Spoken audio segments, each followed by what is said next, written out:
Olá pessoal, tudo bem? Eu sou o professor Johnny e no vídeo de hoje a gente vai aprender mais sobre a classificação ou os tipos de ossos que nós temos no nosso corpo. É bem importante no estudo de anatomia nós termos ciência de qual tipo de ossos nós estamos estudando, porque isso costuma cair bastante em provas e isso ajuda de certa forma nos estudos dos ossos. Então hoje a gente vai dar aqui uma leve revisada nos tipos de ossos. Então hoje minha missão aqui é verificar com vocês cada um dos tipos de ossos e explicar para vocês por que eles têm esses nomes e como vocês podem estar identificando a classificação dos ossos. Depois a gente vai para o programinha de anatomia em 3D verificar na prática quais são esses ossos e onde nós encontramos ele no nosso corpo. Então já deixa seu like, sua inscrição e bora estudar! Fala galera, então para começar a nossa aula, a primeira coisa que a gente tem que saber é que nós temos 6 tipos de ossos, né? Ou 6 tipos de classificações ósseas no nosso corpo.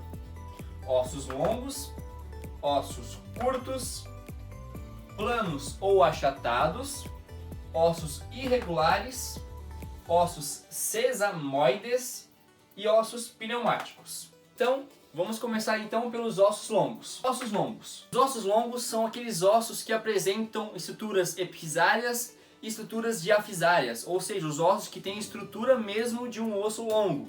Fêmur, húmero, todo osso que você olhar que ele for o comprimento maior do que a largura é considerado um osso longo, tá? Então, para você não errar nas provas e quando você for fazer ali uma avaliação anatômica, é fácil de você aprender. Quando o osso tiver seu comprimento maior que sua largura, ele é considerado um osso longo.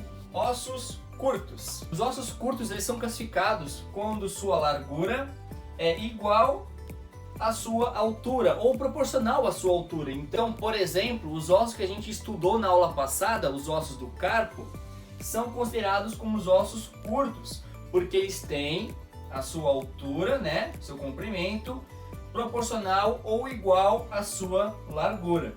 Ossos planos.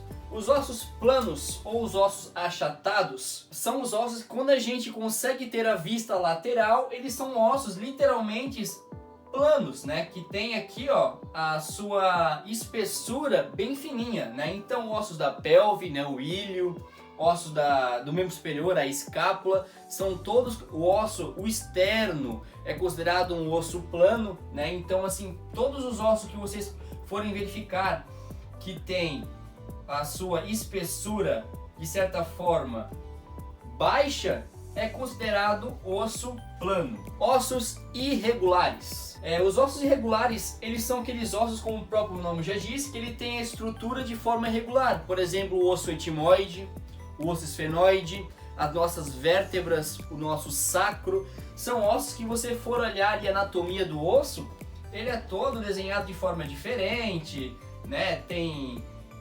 acentuações na extremidade, tem características que formam o osso irregular. Ossos sesamoides. Os ossos sesamoides são ossos que servem de polia para alguns músculos, eles auxiliam no torque daquele músculo.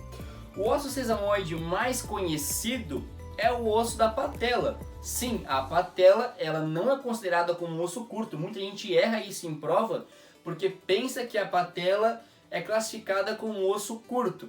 E de certa forma é bem compreensível, porque se você for olhar a patela é uma bolinha, né? E o comprimento é proporcional à sua largura. Então você vai pegar e me dizer, Johnny, é um osso curto, né? Comprimento igual a largura, né? Posso classificar como um osso curto. E é isso que faz as pessoas errarem bastante nas provas. A patela é considerada como osso sesamoide.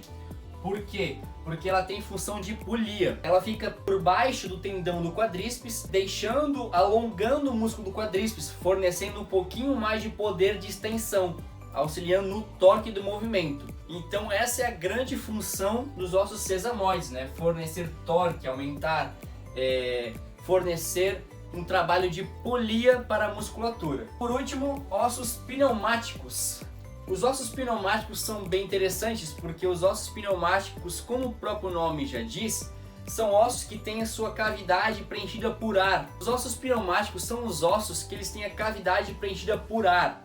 né? Então assim a gente vai encontrar alguns ossos do nosso crânio, os ossos pneumáticos. Eles têm essa função, né, de ser preenchidos por ar para ficarem mais leves. Funciona como se fosse um pneu, né? Um pneu, quando ele está vazio, ele fica extremamente pesado para carregar. Agora, se ele tiver mais cheio de ar, ele começa a ficar um pouco mais leve e facilita na locomoção, facilita você levar esse pneu em algum lugar.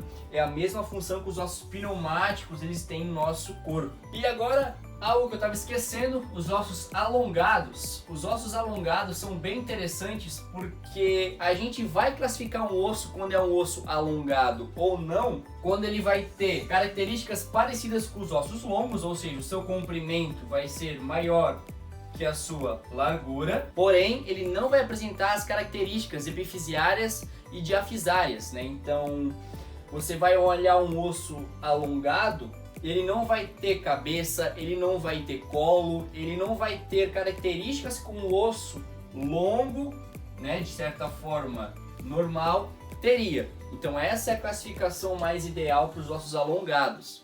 Então pessoal, isso foi uma breve revisão para vocês entenderem, né, quais são a classificação dos ossos do nosso corpo, certo? Então, só revisando aqui novamente, 6 tipos de classificações: ossos longos, ossos curtos, ossos planos, ossos irregulares, ossos sesamoides e ossos pneumáticos. Agora a gente vai para o programinha de anatomia em 3D e vou mostrar para vocês pelo menos 3 ossos, né, como exemplo de cada uma das classificações para vocês entenderem e não errarem mais nessa parte. Então, vamos lá!